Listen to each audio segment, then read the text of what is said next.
Durante los preparativos para la construcción del magnífico Templo de París, Francia, tuve una experiencia que jamás olvidaré. En 2010, cuando se encontró el terreno para el templo, el alcalde de la ciudad pidió reunirse con nosotros para conocer más cerca de nuestra iglesia. Esa reunión era un paso crítico para poder obtener el permiso de construcción, preparándonos con mucho esmero una presentación con imágenes impresionantes de varios templos santos de los últimos días. Esperaba fervorosamente que la belleza arquitectónica de los templos persuadiera al alcalde. Para mi sorpresa, él indicó que, en lugar de ver nuestra presentación, él y su equipo preferían hacer su propia investigación para determinar qué clase de iglesia éramos. Al siguiente mes nos invitaron a que escucháramos un informe que presentaría una consejera municipal, quien además era profesora de historia religiosa. Ella dijo, ante todo, deseábamos entender quiénes son los miembros de su iglesia.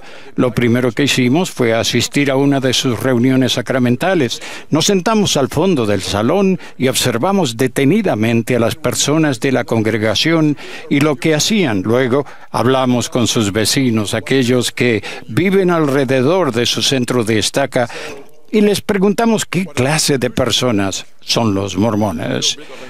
Bien. Nosotros descubrimos que la Iglesia de Jesucristo es la que más se acerca a la de la Iglesia antigua. Yo casi objeté a eso diciéndole, eso no es completamente correcto, no es la iglesia más cercana, es la iglesia de Jesucristo, la misma iglesia, la verdadera. Pero me contuve y en lugar de ello ofrecí una silenciosa oración de gratitud. El alcalde nos informó entonces que, basándose en sus averiguaciones, él y su equipo no tenían objeciones a que se construyera un templo en su comunidad. Hoy en día, cuando recuerdo esa experiencia milagrosa, siento gratitud por la sabiduría y el espíritu de discernimiento del alcalde. Él sabía que la clave para entender la iglesia no consistía en ver la apariencia externa de sus edificios o la organización como institución, sino observarla a través de sus millones de miembros fieles que se esfuerzan cada día por seguir a Jesucristo. La definición de la iglesia puede extraerse de un pasaje del Libro de Mormón que dice, y ellos, los discípulos, hicieron todas las cosas que Jesús les mandara. Y lo llamaron la Iglesia de Jesucristo. En otras palabras, en la Iglesia lo importante son las personas, son ustedes, los discípulos del Señor, aquellos que le aman y lo siguen y han tomado sobre sí su nombre por convenio.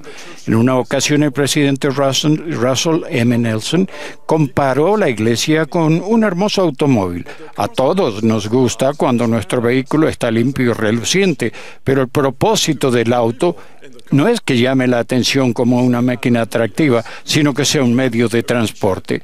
Del mismo modo, como miembros de la Iglesia, valoramos el tener hermosos lugares de adoración que estén limpios y bien mantenidos, y también disfrutamos tener buenos programas, pero esos son simplemente sistemas de apoyo. Nuestro objetivo es invitar a los hijos de Dios a venir a Cristo y a guiarles por la senda del convenio. Nada es más importante en nuestra labor. Lo importante son las personas y los convenios. ¿No es maravilloso que el nombre que se dio por revelación a la Iglesia restaurada unifique los dos elementos más importantes de cada convenio del Evangelio? Primero, está el nombre de Jesucristo. Esta es su Iglesia y su expiación. Y sus convenios santificadores son la única senda hacia la salvación y la exaltación. El segundo nombre se refiere a nosotros, sus testigos y sus discípulos. Cuando serví como presidente de estaca en Francia, aprendí lo importante que es centrarse en las personas. Al comienzo tenía en mente muchas metas ambiciosas, nuevos barrios, la construcción de centros de reuniones e incluso la construcción de un templo en nuestra región. 6 años después, cuando fui relevado, no se había alcanzado ninguno de esos objetivos. Podría haberme sentido que eso era un rotundo fracaso, de no ser porque en el transcurso de esos 6 años mis objetivos habían cambiado totalmente. Mientras estaba sentado en el estrado el día en que fui relevado, me invadió un profundo sentimiento de gratitud y realización al contemplar los rostros de centenares de miembros que asistieron. Fui recordando experiencias espirituales que me conectaban con cada uno de ellos. Había hermanos y hermanas que habían entrado en las aguas del bautismo, otros a quienes les había firmado sus primeras recomendaciones para que recibieran las sagradas ordenanzas del templo, y jóvenes y matrimonios a los que había apartado o relevado como misioneros de tiempo completo. Sentí un intenso amor fraternal por cada uno de ellos. Había sentido gozo puro al servirles y me había regocijado en el aumento de su lealtad y su fe en el Salvador. El presidente M. Russell Ballard enseñó: lo más importante en nuestras responsabilidades de la Iglesia no son las estadísticas ni las reuniones, sino que las personas a las que se ministra individualmente, como lo hizo el Salvador, hayan sido edificadas, recibido aliento y al final hayan cambiado. Mis queridos hermanos y hermanas, ¿somos activos en el Evangelio o estamos simplemente ocupados en la Iglesia?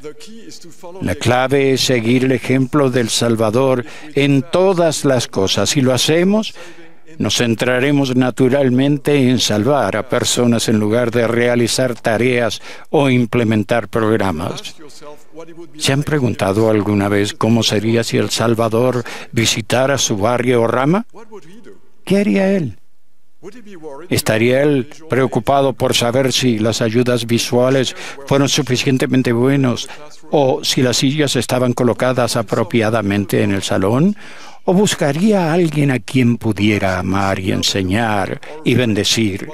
Quizás él buscaría a un miembro nuevo o a un amigo a quien dar la bienvenida, a un hermano enfermo o a una hermana que necesitase consuelo, o a un joven vacilante que necesitara ser alentado y elevado.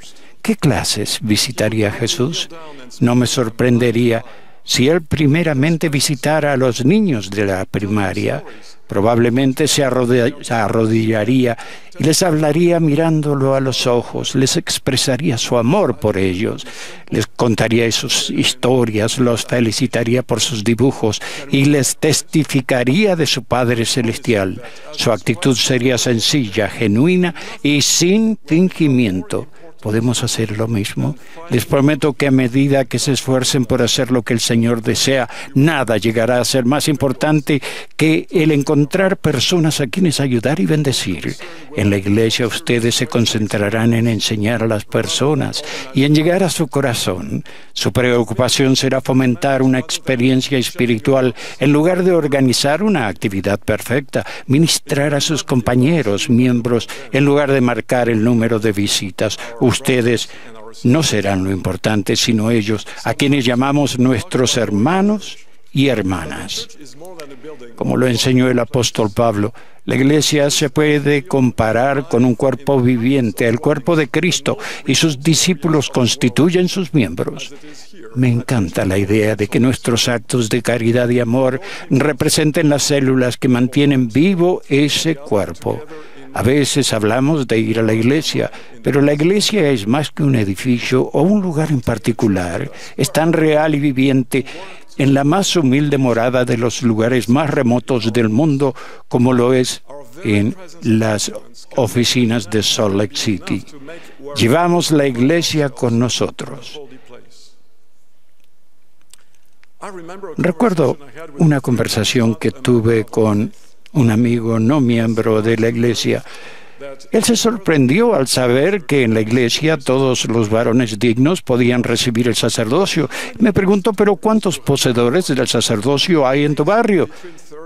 Entre 30 y 40, le respondí. Perplejo, continuó. En mi congregación solo tenemos un sacerdote. ¿Para qué necesitan tantos sacerdotes el domingo por la mañana?